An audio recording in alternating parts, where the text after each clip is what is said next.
മറ്റൊരാളുടെ കയ്യിലേക്ക് ഫോൺ കൊടുക്കാൻ ഭയമുണ്ടോ? ഈ രഹസ്യപ്പൂട്ട് ഒന്ന് അറിഞ്ഞിരിക്കാം. ഒരു ഫോട്ടോ കാണിക്കാനോ അല്ലെങ്കിൽ ഒന്ന് വിളിക്കാനോ സുഹൃത്തുക്കൾക്കോ ബന്ധുക്കൾക്കോ സ്വന്തം മൊബൈൽ ഫോൺ കൈമാറുമ്പോൾ നിങ്ങളുടെ നെഞ്ചിടിപ്പ് കൂടാറുണ്ടോ? കാണിക്കാൻ ഉദ്ദേശിച്ച ഫോട്ടോയിൽ നിന്ന് മാറി ഗ്യാലറിയിലെ മറ്റ് ചിത്രങ്ങളിലേക്കോ വാട്സപ്പ് സന്ദേശങ്ങളിലേക്കോ അവർ വിരലോടിച്ചാലോ എന്ന ആശങ്ക ഇനി വേണ്ട.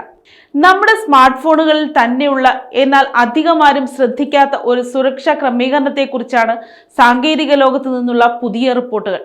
ഐഫോണിലും ആൻഡ്രോയിഡിലും ഒരുപോലെ ലഭ്യമായ ഈ സംവിധാനം ഉപയോഗിച്ചാൽ നിങ്ങൾ തുറന്നു വെച്ച സ്ക്രീനിൽ നിന്ന് പുറത്തു പോകാൻ മറ്റൊരാൾക്കും സാധിക്കില്ല.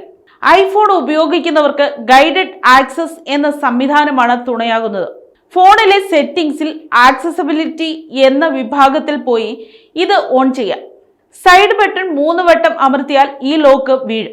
അതോടെ ആ സ്ക്രീനിന് പുറത്തേക്ക് പോകാൻ പാസ്വേഡോ ഫേസ് ഐഡിയോ ഇല്ലാതെ ആർക്കും കഴിയില്ല. ഇനി ആൻഡ്രോയിഡ് ഫോണിലാണെങ്കിലോ ആപ്പ് പിന്നിംഗ് എന്ന സൗകര്യമാണുള്ളത്. സെക്യൂരിറ്റി സെറ്റിംഗ്സിൽ പോയി ഇത് ആക്ടിവേറ്റ് ആക്കാം.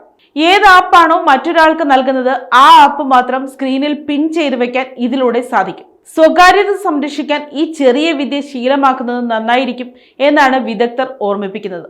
News desk, Kottarakkara media.